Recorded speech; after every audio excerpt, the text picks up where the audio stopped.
அல் குர்ஆனின் திருவசனங்கள் தமிழ் மொழிபெயர்ப்பில். அல்லாஹ் நமது அமலை பொருந்திக் கொள்வானாக.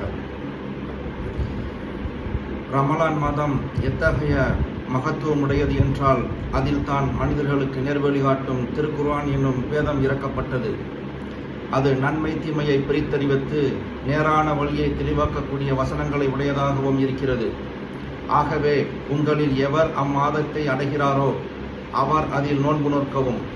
ஆனால் அக்காலத்தில் உங்களில் யாராவது நோயாளியாகவோ அல்லது பிரயாணத்திலோ இருந்தால் ரமலான் மாதம் அல்லாத மற்ற நாட்களில் விட்டுப்போன நாளின் நோன்பை கணக்கிட்டு நோற்றுவிடவும். அல்லாஹ் உங்களுக்கு இலகுவான கட்டளையை கொடுக்க விரும்புகிறானே தவிர சிரமத்தை கொடுக்க விரும்பவில்லை. மேலும் தவறிய நாள்களை கணக்கிடும்படி கட்டளையிட்டதெல்லாம் உங்கள் மீது கடமையாக உள்ள ஒரு மாத நோன்பின் எண்ணிக்கையை நீங்கள் முழுமையாக செய்வதற்காகவும், அவ்வாறே அல்லாஹ் உங்களை நேரான பாதையில் நடத்தியதற்காக அவனை நீங்கள் பெருமைப்படுத்துவதற்காகவும், நோய், பிரயாணம் போன்ற சந்தர்ப்பங்களில் நோன்பு நோற்காதிருக்க உங்களுக்கு அனுமதி வழங்கியதற்காக நீங்கள் அல்லாஹ்வுக்கு நன்றி செலுத்துவதற்காகவே ஆகும். நபியே, உம்மிடம் என் அடியார்கள் என்னை பற்றி கேட்டால் அதற்கு நீர் கூறுவீராக, நிச்சயமாக நான் உங்களுக்கு சமீபமானவன். எவரும் என்னை அழைத்தால் அந்த அழைப்பாளரின் அழைப்புக்கு விடையளிப்பேன். ஆதலால் அவர்கள் என்னிடமே பிரார்த்தனை செய்யவும், என்னையே நம்பிக்கை கொள்ளவும். அதனால் அவர்கள் நேர்வழி அடைவார்கள். நம்பிக்கையாளர்களே, நோன்பு நாட்களின் இரவுகளில் நீங்கள் உங்கள் மனைவிகளுடன் வீடு கூடுவது உங்களுக்கு அனுமதிக்கப்பட்டிருக்கிறது. அவர்கள் உங்களுக்கு ஆடையாகவும் நீங்கள் அவர்களுக்கு ஆடையாகவும் இருக்கிறீர்கள். நோன்புடைய காலத்தில் இசாவுக்கு பின்னர் உங்கள் மனைவிகளுடன் கூடாமலும் ஒரு பொருளை புசிக்காமலும் இருந்து நிச்சயமாக நீங்கள் உங்களை துன்பத்திற்குள்ளாக்கி கொண்டீர்கள் என்பதை அல்லாஹ் அறிந்து உங்கள் மீது இரக்கமுற்று உங்கள் சிரமத்தை நீக்கிவிட்டான்.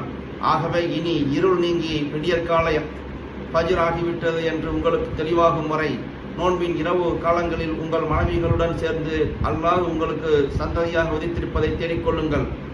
இன்னும் அந்நேரங்களில் புசியுங்கள், பருகுங்கள்.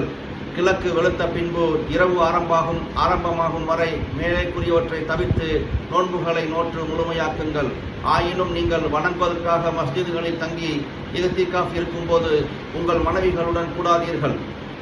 இவை அல்லாஹுடைய திட்டமான சட்ட வரம்புகளாகும். ஆதலால் அவ்வரம்புகளை மீற நெருங்காதீர்கள்.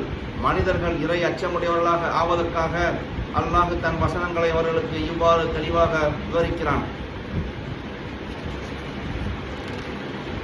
மேலும் உங்களுக்கிடையில் ஒருவர் மற்றவரின் பொருள்களை தவறான முறையில் உண்ணாதீர்கள். உங்கள் வாதம் பொய்யானதென நீங்கள் அறிந்திருந்தும் இதர மனிதர்களின் பொருள்களில் எதையும் பாவமான வழியில் அநியாயமாக லஞ்சம் கொடுத்து அபகரித்துக் கொள்ள அதிகாரிகளிடம் செல்லாதீர்கள். நபியே, மாதந்தோறும் பிறந்து வளர்ந்து தேயும் பிறைகளை பற்றி உம்மிடம் கேட்கிறார்கள். அதற்கு நீர் கூறுவீராக, அவை மனிதர்களுக்கு ஒவ்வொரு மாதத்தையும் ஹஜ்ஜுடைய காலங்களையும் அறிவிக்கக்கூடியவை. மேலும் நம்பிக்கையாளர்களே, இஹ்ராம் கட்டிய நீங்கள் உங்கள் வீடுகளுக்கு அவற்றின் பின்புறமாக வந்து விடுவதனால் நல்லவர்களாகிவிட மாட்டீர்கள். எனினும் எவர் அல்லாஹ்வுக்கு பயந்து நடக்கிறாரோ அவரே நல்லவர். ஆதலால் நீங்கள் உங்கள் வீடுகளுக்கு அவற்றின் தலைவாசல்களின் வழியாக வாருங்கள். அல்லாஹ்வுக்கு பயந்தும் நடந்து கொள்ளுங்கள். இதனால் நீங்கள் வெற்றி அடைவீர்கள். உங்களை எதிர்த்து போர் புரிய முற்பட்டோரை அல்லாஹுடைய பாதையில் நீங்களும் எதிர்த்து போர் புரியுங்கள். ஆனால் நீங்கள் அத்துமீறாதீர்கள். ஏனென்றால் நிச்சயமாக அல்லாஹ் அத்துமீறுபவர்களை நேசிப்பதில்லை. ஆகவே உங்களை எதிர்த்து போர் புரிய முற்பட்ட அவர்களை கண்டவிடமெல்லாம் வெட்டுங்கள். உங்கள் ஊரிலிருந்து அவர்களை வெளியேற்றியவாறே நீங்களும் அவர்களை வெளியேற்றி விடுங்கள். அவர்கள் செய்யும் கலகம் கொலையை விட மிக கொடியது. ஆனால் அவர்களில் எவரேனும் அபயம் தேடி மஸ்ஜிதுல் ஹராமில் இருந்தால் அங்கு அவர்கள் உங்களை எதிர்த்து போர் புரிய முற்படும் வரை நீங்கள் அவர்களை வெட்டாதீர்கள். அவ்விடத்திலும் அவர்கள் உங்களை எதிர்த்து போர் புரிந்தால் நீங்களும் அவர்களை வெட்டுங்கள். அந்த நிராகரிப்பவர்களுக்கு உரிய கூலி இப்படித்தான். இதன் பின்னர் அவர்கள் உங்களை எதிர்த்து போர் புரியாது விலகிக் கொண்டால் நீங்கள் அவர்களை வெட்டாதீர்கள். நிச்சயமாக அல்லாஹ் மிக மன்னிப்பவன், மிக்க கருணையுடையவன் ஆவான். இஸ்லாமிற்கு எதிராக செய்யப்படும் கலகம் முற்றிலும் நீங்கி அல்லாஹுடைய மார்க்கம் உறுதியாக நிலை பெறும் வரை அவர்களை எதிர்த்து போர் புரியுங்கள். ஆனால் அவர்கள் கலகம் செய்யாது விலகிக் கொண்டால் அவர்களுக்கு மன்னிப்பு உண்டு. அநியாயம் செய்பவர்களை தவிர மற்றவர்கள் மீது அறவே அத்துமீறக்கூடாது.